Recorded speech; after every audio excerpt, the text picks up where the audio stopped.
अगर कोई दबाव कहीं से होता है तो हम अपने दबाव की बात हम उच्च अधिकारी को बताते हैं कि हमें फलां द्वारा दबाव दिया जा रहा है। ऐसा कोई दबाव नहीं था, ना ऐसा कोई पूछा जाता था। एक समान रूटीन अपना दायित्व होता है। 50 पेज जी रहा है, 60 पेज जी रहा है, 70 पेज जी रहा है। एक एक गवाह से 50, 60, 70, कोई गवाह सबसे छोटा गवाह जो होगा उससे भी 10 पेज जी रहा है।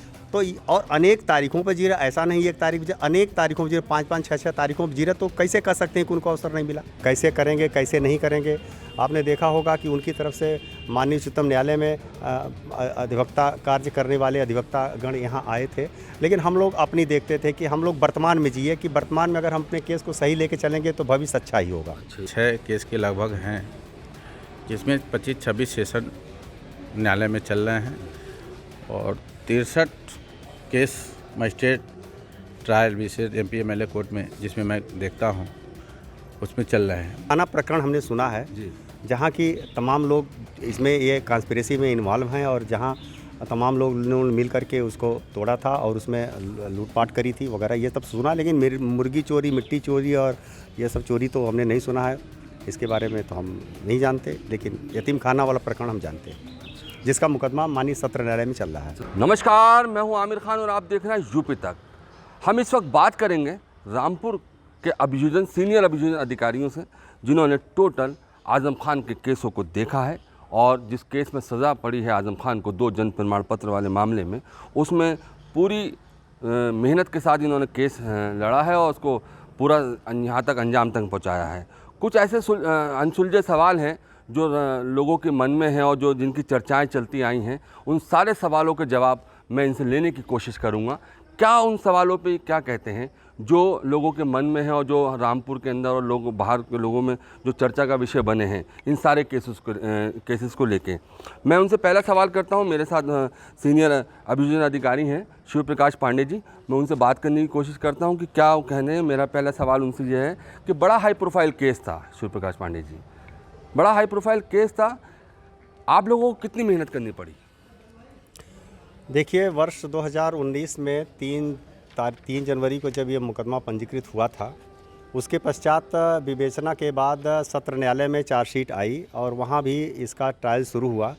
माननीय उच्चतम न्यायालय के निर्देश के अनुक्रम में जनवरी 2022 में अधीनस्थ न्यायालय MP MLA विशेष न्यायालय कोर्ट में ये मामले स्थानांतरित होकर के आए थे। उस समय हम लोगों ने ये अपना कमान संभाला था। आपने पूछा हाई प्रोफाइल केस है, तो अगर व्यक्ति की दृष्टि से देखा जाए तो मोहम्मद आज़म खां, तंजीम फातिमा और अब्दुल्ला आज़म खां तो एक हाई प्रोफाइल केस कहा जा सकता है। लेकिन हम लोगों को जो ये काम मिला था कि अभियोजन काम करना है, तो जब हम लोगों के पास ये केस आया तो हम तत्कालीन जॉइंट डायरेक्टर जो थे श्री SK सिंह, फिर मंत्रणा हुई तो ये हुआ कि हम लोगों की एक अभियोजन की टीम बननी चाहिए। जो अभियोजक कोर्ट में काम करेंगे वो अभियोजक, साथ में उनको जो असिस्ट करेंगे वो अभियोजक, और शाम को हम लोग बैठ कर के जब उसकी एक रणनीति बनाएंगे कि अगले दिन अगले गवाह के लिए हमें क्या करना है और कैसे कैसे उसको हैंडल करना है, केस में मौखिक दस्तावेजी साक्ष्य को किस रूप में प्रस्तुत करना है, कौन से साक्ष्य हमारे पास हैं, किसको और मजबूती के साथ रखना है। तो उसकी रणनीति बनाने के लिए ये हुआ कि एक टीम बनाई जाए। तो उन्होंने एक पूरी टीम का गठन किया जिसमें अपने अभियोजन संवर्ग के सभी अधिकारीगण उसमें शामिल थे और उस मामले को आगे हम लोग लेकर के गए। बीच में फिर इलेक्शन आया, थोड़ा कोरोना काल आया, थोड़ा बाधित हुआ, लेकिन जब उसके बाद मई से ये काम स्टार्ट हुआ तो उस समय हम लोगों ने एक ये समझा कि हमारे पास और भी अधिकारी होने चाहिए। तो जिसके संबंध में अनुरोध किया गया, तो अनुरोध के क्रम में हमारे साथी अमरनाथ तिवारी यहाँ इस जनपद में आए और तब से इनको उस कोर्ट में लगाया गया। साथ में हम लोगों की टीम पूरी लगी रही और हमेशा अभियोजन कार्य करने में एक दूसरे से विमर्श, विधि चर्चा वगैरह होती रही और उस क्रम में हम लोग केस को आगे लेके धीरे धीरे चलते रहे। कोरोना काल फिर बाद में थोड़ा सा प्रभावित किया, लेकिन मामला ये चलता रहा और गवाहियाँ होती रहीं। अभियोजन की तरफ से जो गवाह आते रहे उनको परिचित कराया जाता रहा। फिर ये महसूस हुआ कि हमें कुछ और गवाह को प्रस्तुत करना चाहिए, तो हमारे CRPC 242 3 दंड प्रक्रिया संहिता में ये प्रावधान है, उसका उपयोग हम लोगों ने किया और अन्य गवाह भी बुलाए। अपनी तरफ से गवाहियाँ हुईं। गवाही ख़त्म होने के बाद उनकी तरफ से भी डिफेंस एविडेंस प्रस्तुत किया गया उसके बाद पत्रौली आगे चली और वो निर्णय विगत दिनों में पारित हुआ है। हाई प्रोफाइल केस कहने के लिए है, लेकिन हम लोगों को जो जिम्मेदारी है, अभियोजन की जो जिम्मेदारी वो यह है कि राज्य की तरफ से मजबूती से पैरवी करें, वो हम लोगों ने किया। हाँ, इसका हम लोगों के ऊपर ये दबाव नहीं था कि हाई प्रोफाइल केस है तो हम कैसे करेंगे कैसे नहीं करेंगे। आपने देखा होगा कि उनकी तरफ से माननीय उच्चतम न्यायालय में अधिवक्ता कार्य करने वाले अधिवक्ता गण यहाँ आए थे, लेकिन हम लोग अपनी देखते थे कि हम लोग वर्तमान में जिए, कि वर्तमान में अगर हम अपने केस को सही लेके चलेंगे तो भविष्य अच्छा ही होगा। अच्छा ही होगा जी। चलिए मैं दूसरा सवाल लेता हूँ। हमारे साथ अमरनाथ तिवारी जी हैं। अमरनाथ तिवारी जी, क्या कहेंगे कि इस केस के लिए आप लोगों पर क्या बहुत दबाव था? तो आप लोगों से क्या ऊपर से भी पूछा जाता था क्या? नहीं नहीं, ऐसी बात नहीं है, कोई ऐसा दबाव नहीं था। क्योंकि हम लोगों का जो कार्य है स्टेट के रूप में होती है। स्टेट के द्वारा जो मुकदमे रहते हैं, स्टेट के लिए हम लोग पैरवी करते हैं। हमारे लिए CRPC में उपबंध है कि राज्य सरकार के द्वारा जो भी आपराधिक मामले होंगे, ट्रायल होगा, वो उसका मजिस्ट्रेट ट्रायल में हम लोग देखेंगे। और समय समय पर माननीय उच्चतम न्यायालय द्वारा, माननीय उच्च न्यायालय द्वारा प्रतिपादित व्यवस्था में भी ये बताया गया है कि अभियोजक को निर्भीक होकर, निडर होकर के न्यायालय में काम करना चाहिए। जो सही तथ्य हो उसको न्यायालय के समक्ष प्रस्तुत करना चाहिए, और यही काम हम लोगों का है, यही करते हैं हम लोग। सारे मुकदमे राज्य सरकार की तरफ से, क्योंकि जो भी ऑफेंस होता है वह अगेंस्ट स्टेट होता है, और सारे मुकदमों को हम लोग उसी तरह देखते हैं। तो ऐसा कोई दबाव नहीं था। हाँ, ये है कि चूँकि एक ऐसे व्यक्ति के विरुद्ध मुकदमा था, और चूँकि माननीय उच्चतम न्यायालय के द्वारा भी ये निर्देश होता है कि प्रोसिक्यूटर को सही तथ्य न्यायालय के समक्ष रखना चाहिए, इसको देखते हुए हम लोगों ने उसको रखा। लेकिन ऐसा कोई दबाव नहीं था, ऐसा कोई चीज़ नहीं था। ये होता है कि डिस्पोजल कराना होता है, डिस्पोजल हो केस, कोई भी केस, बहुत मुकदमे रहते हैं। शुरू से हमारे लिए ऐसा नहीं है कि इसके पहले सज़ा हमने नहीं कराया, अभियोजन ने सज़ा नहीं कराया, 420 में सज़ा नहीं हुआ हो, ऐसा नहीं है। बहुत मुकदमों में सज़ा हुआ है, आजीवन कारावास तक की भी सज़ा हुआ है, लेकिन चर्चा नहीं होती है। बात ये है कि चूँकि ये मतलब ये था एक ऐसे राजनीतिक व्यक्ति का मैटर है, इसलिए इसकी चर्चा हो रही है। इसके पहले भी सजा हुआ है, तो ऐसा कोई क्या तिवारी जी दबाव था, या ऊपर से पूछा भी तो जाता होगा? नहीं नहीं, ऐसा कोई दबाव नहीं था, ना ऐसा कोई पूछा जाता था। एक समान रूटीन अपना दायित्व होता है, दायित्व का काम किया जाता है। अपने दायित्व से अगर आप भटकेंगे, जो आपका रूटीन, हमारा पिछले स्टेशन पे भी जो हमारी ड्यूटी थी, वहाँ भी हम लोगों की मंथली मीटिंग होती है, बहुत पहले से होती है। तो क्या ऊपर से पूछा गया? नहीं नहीं, ऐसा कोई नहीं, कभी नहीं पूछा गया? नहीं ना, कभी नहीं पूछा? नहीं नहीं।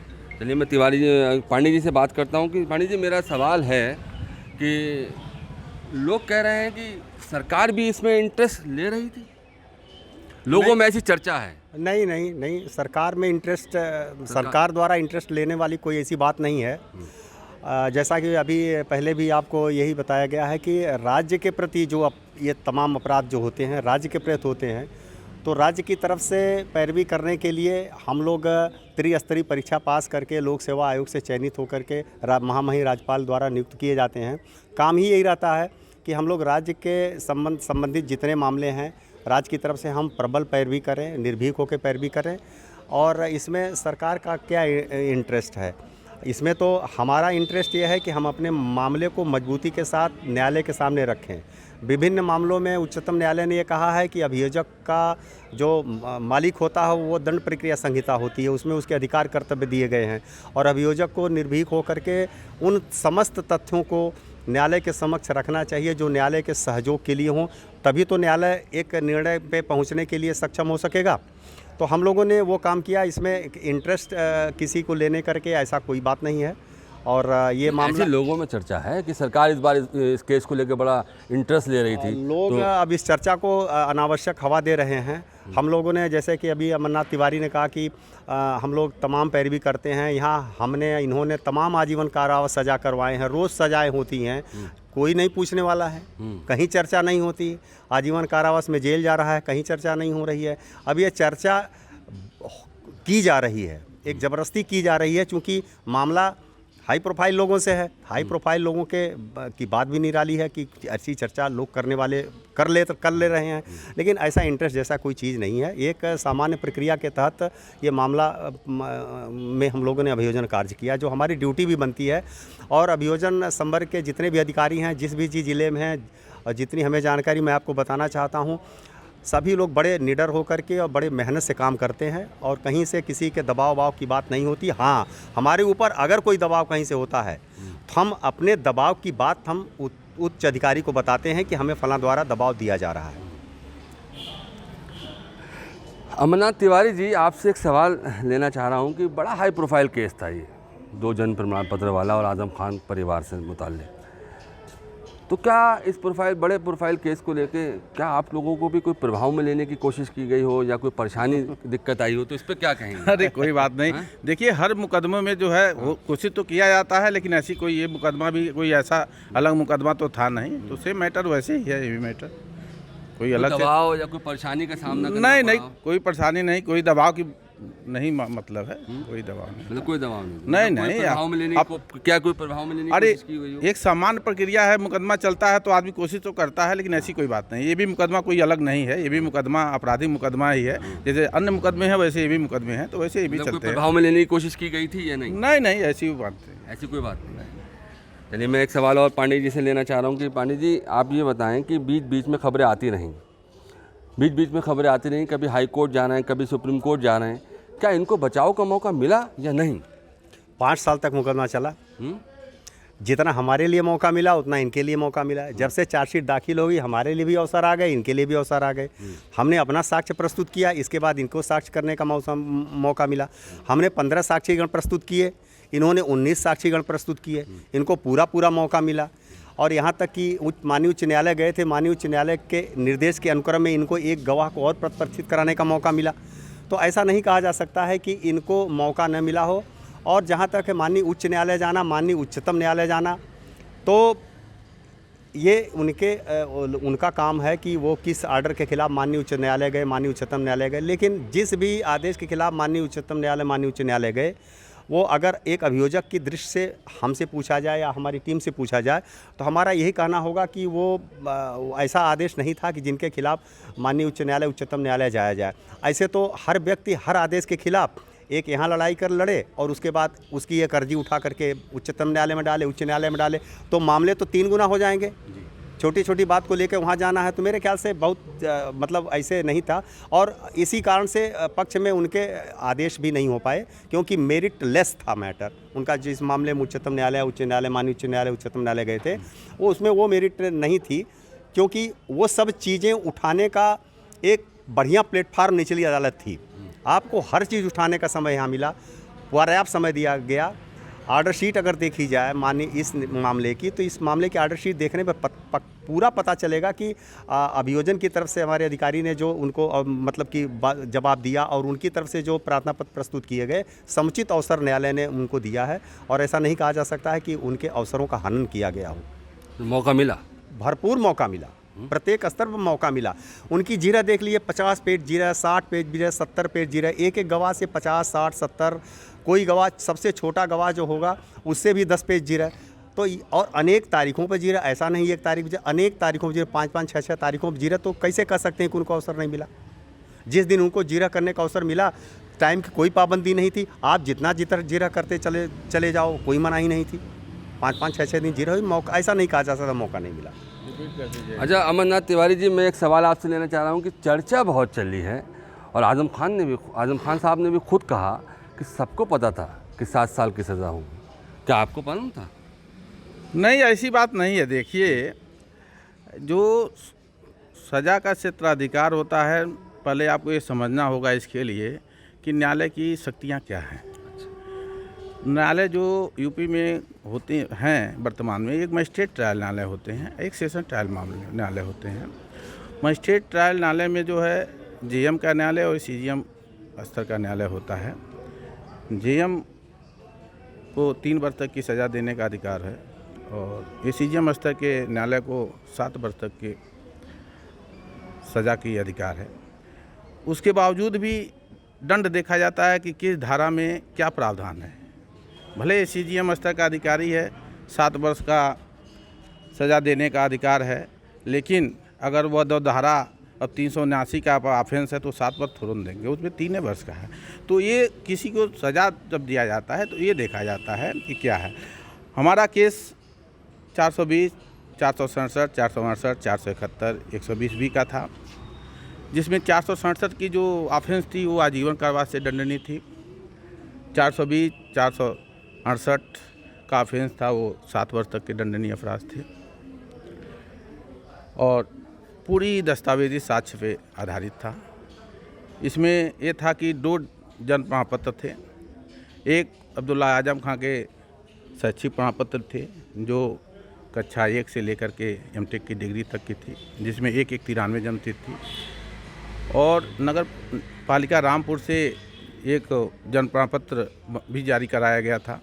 एक 2006 में जब मैनुअल होती थी, फिर 2012 में 28/6/2012 को जब कंप्यूटराइज होने लगी थी। एविडेंस था कि 2012 का जो नगर पालिका रामपुर से जो जारी कराया गया था वो मोहम्मद आजम खां और श्रीमती तंजीम फातिमा साहब के शपथ पत्र के आधार पे जारी हुआ था। फिर 2015 में 21 जनवरी 2015 को नगर निगम लखनऊ से श्रीमती तंजीम फातिमा जी के प्रार्थना पत्र और शपथ पत्र के आधार पर जन्म प्रमाण पत्र जारी किया गया था। उसमें जन्मतिथि 30/9/1990 थी और जन्म स्थान लखनऊ की स्मृति हॉस्पिटल दिखलाया गया था। यह दोनों दस्तावेज थे। अब साक्ष्य में कहीं बचाव पक्ष के द्वारा जो है ये नहीं डिनाई किया गया कि हमने 101-93 यूज नहीं किया है। हमने यहाँ तक उन्होंने ये बताया कि आखिर 193 आया कैसे। यह जो आरोप था ये नहीं था कि जन्मतिथि उनकी क्या है। अब्दुल्ला आजम खां 1990 में पैदा हुए हैं, अब्दुल्ला आजम खां 1993 में पैदा हुए हैं। इसकी ऑफेंस नहीं थी, न इसका ट्रायल चल रहा था। आप इस समय मेरे पास आरोप नहीं है, आप चार्जशीट या FIR या आरोप जो माननीय न्यायालय द्वारा विरचित किया गया या जजमेंट या 313 का क्वेश्चन कहीं भी आप देखें उठा के, इसमें है कि जो आरोप उन पे है कि आपने जो जन्मतिथि जो जन्म स्थान दर्शाते हुए 2 जगह से बनवाया और दोनों को यूज किया, तो ये ऑफेंस थी। अब ऑफेंस के अनुसार जो है आप देखिए न्यायालय ने गिल्टी होल्ड किया। गिल्टी होने के बाद एक समान प्रक्रिया है। कभी भी प्रोसिक्यूटर किसी भी, हमारी जो सर्विस हमने 2009 में ज्वाइन किया है और मेरा ये 4था ज़िला है। बहुत मैंने 420, 67, 71 की सज़ा कराई, अन्य मुकदमों की सज़ा कराई, 409 की कराई, 379 की कराई, उसकी कराई। पीलीभीत में मैंने सेशन न्यायालय में भी काम किया, जिला जज साहब के न्यायालय में। तो समान रूप से जब गिल्टी होल्ड होती है तो प्रोसिक्यूटर ये मांग करता है कि अधिकतम जो सज़ा दिया जाए, वो मांग करता है। क्यों?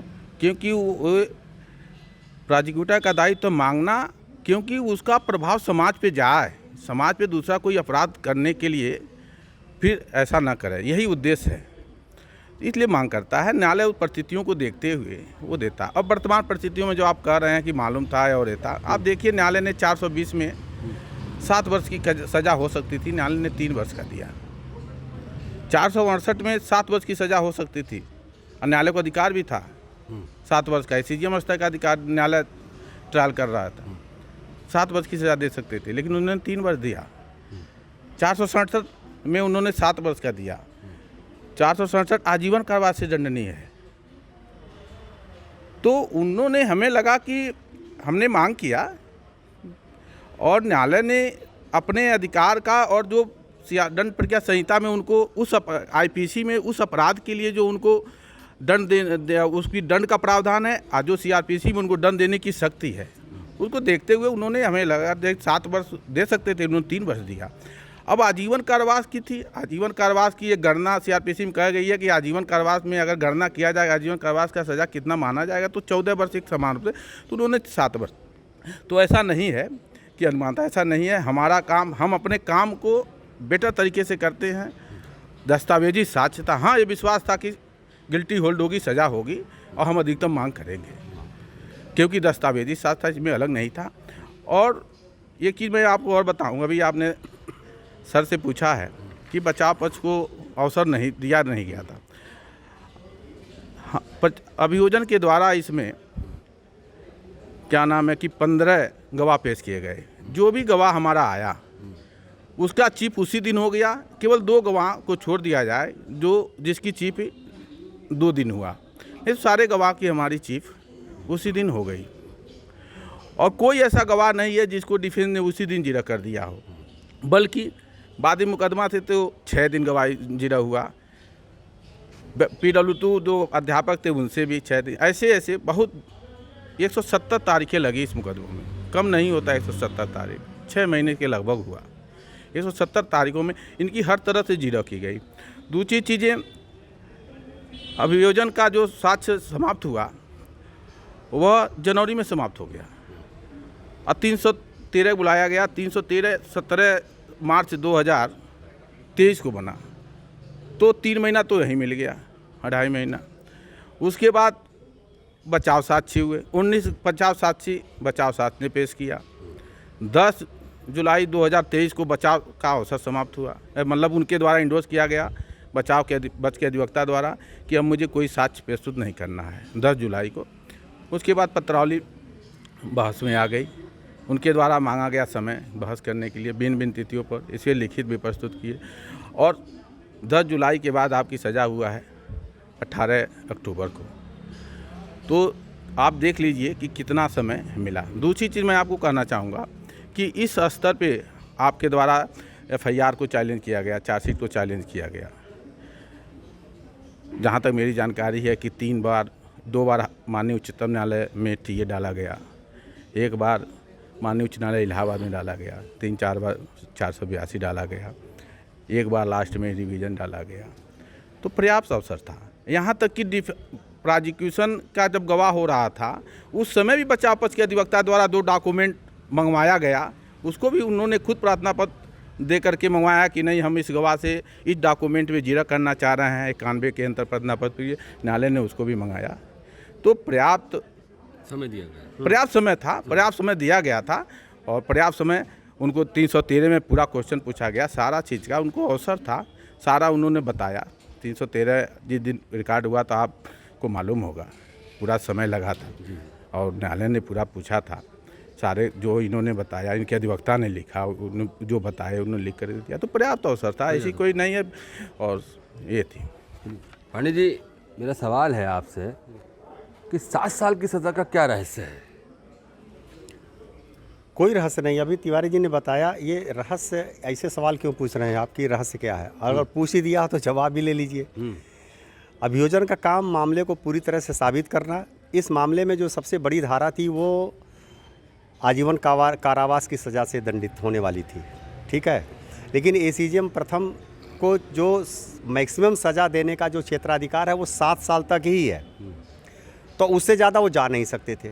हम लोगों ने ये मांग किया था कि इनको, चूँकि पहले भी सजायाफ्ता हो चुके हैं 2 मामलों में और इनकी क्रिमिनल हिस्ट्री भी है, रसूखदार व्यक्ति भी हैं, पढ़े लिखे लोग हैं। ऐसे पढ़े लिखे लोग जानबूझ करके ऐसे कूट रचना वाले दस्तावेजी साक्ष्य जैसा कोई अपराध करें, ये तो थोड़ा सा और विडंबना वाली बात हो जाती है। कि हीट एंड पैशन में कोई अपराध हो जाए वो तो समझ में बात आती है, गुस्सा में या किसी में।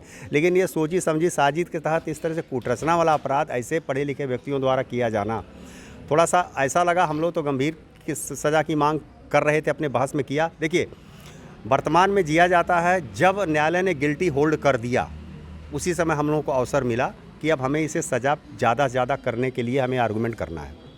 हम आर्गूमेंट किया गया, तर्क रखा गया। लेकिन न्यायालय के पास विकल्प तो एक ही है ना कि मैक्सिमम सज़ा वो 7 साल तक दे सकते हैं, और आजीवन कारावास का दंड होने के बावजूद इस धारा में उन्होंने अपने अधिकार के तहत 7 साल तक की सज़ा देना ही उचित समझा।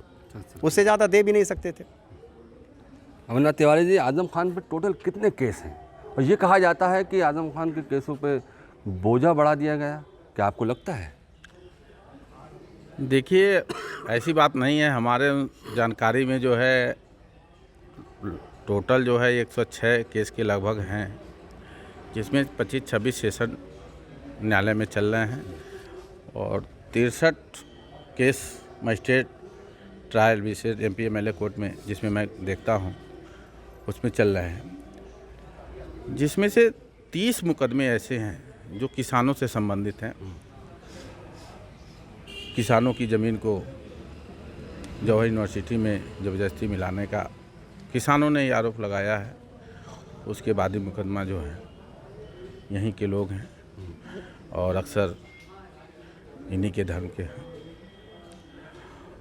और मुकदमे जिसमें अभी सजा हुआ है 2 और हैं, इसमें भी प्राइवेट व्यक्ति ही वादी हैं। ये कहा जा रहा है कि बड़े अनाप शनाप केस लगे हैं। नहीं, अभी जो ट्रायल हो रही है अभी जी, कोई अनाप शनाप केस अभी तक तो ऐसा नहीं है। नहीं, क्योंकि जो आरोप तय हुए हैं, जो ट्रायल में चल रहे हैं, चुनाव आचार संहिता के समय जब 2019 का लोकसभा चुनाव था, उसमें प्रचार के दौरान आचार संहिता लागू थी।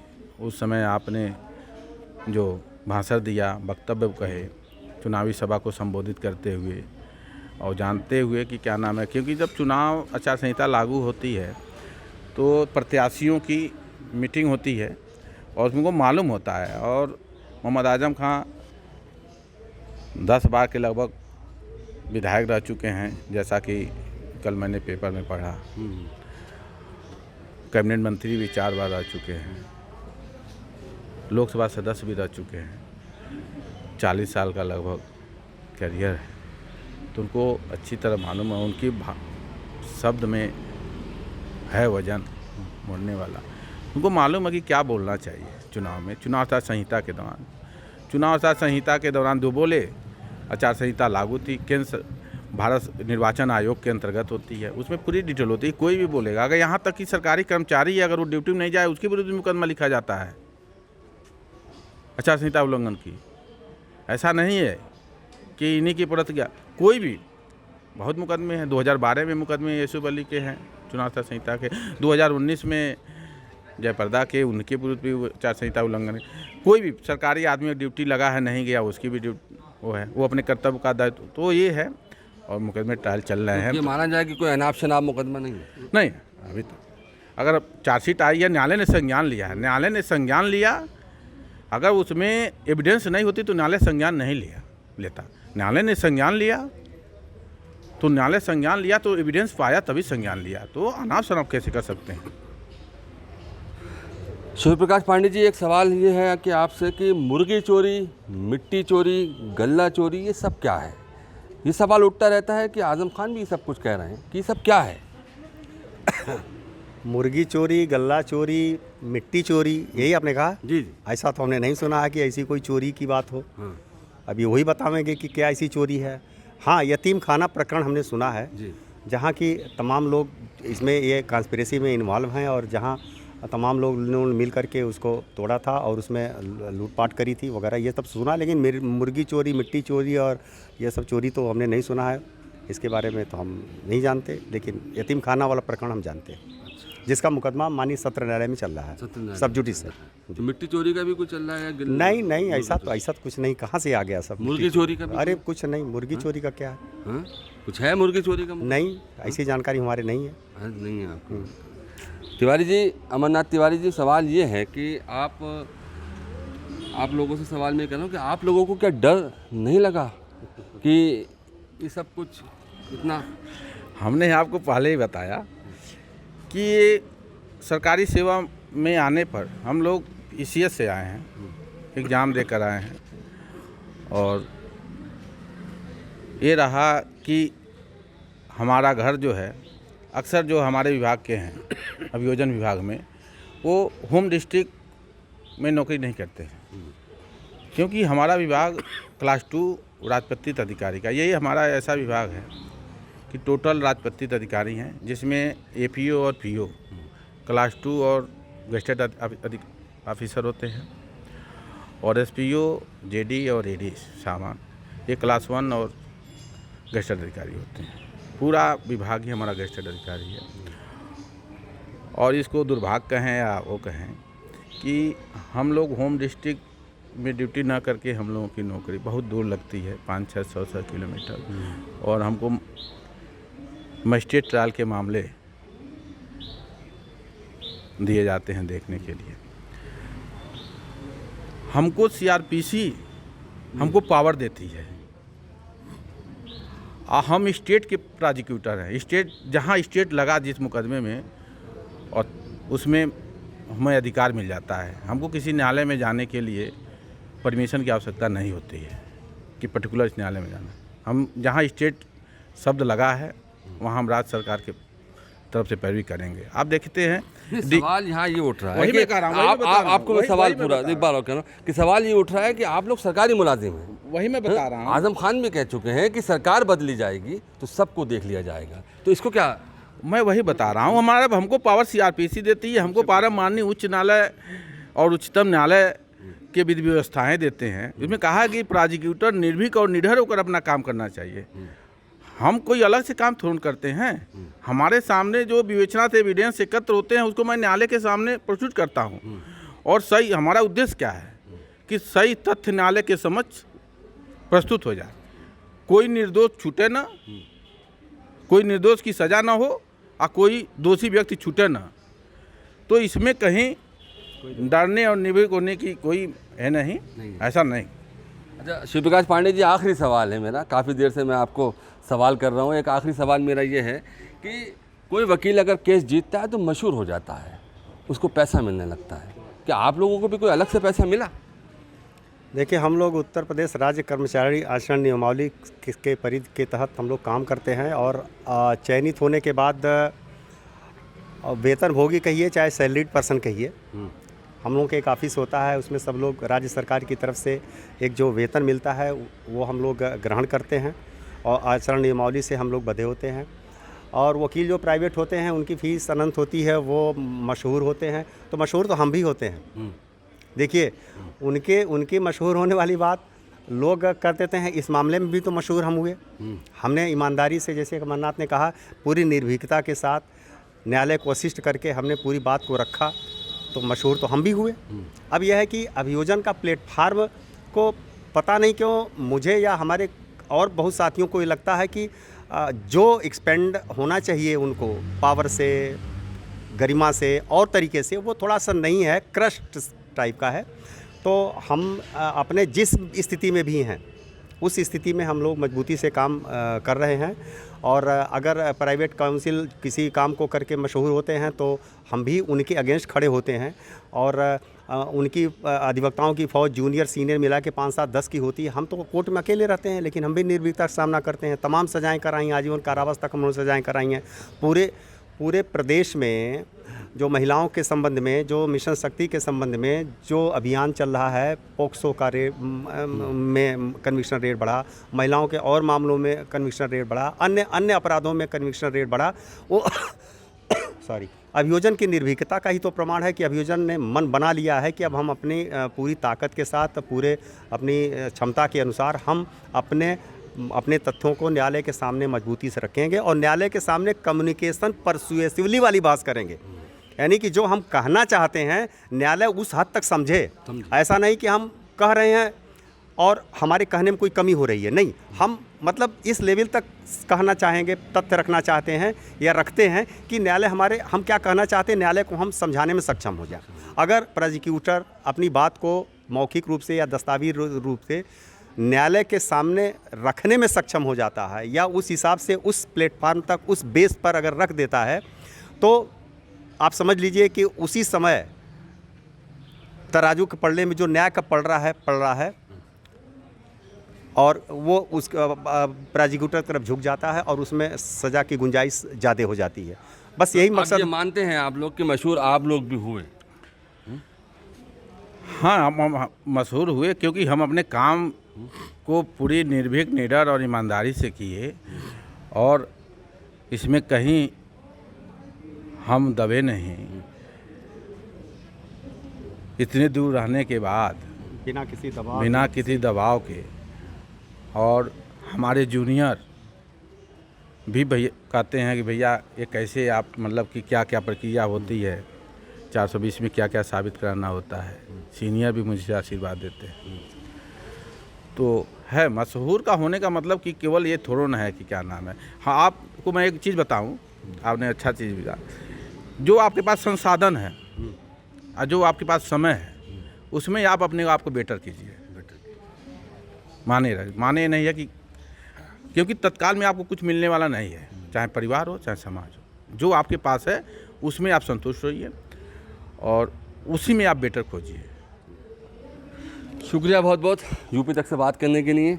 ये हमने अभियोजन सीनियर अभियोजन अधिकारियों से बात की जिन्होंने पूरे सारे सवालों के यूपी तक के सवालों के जवाब दिए और बहुत खुल के बात की। रामपुर से आमिर खान, यूपी तक।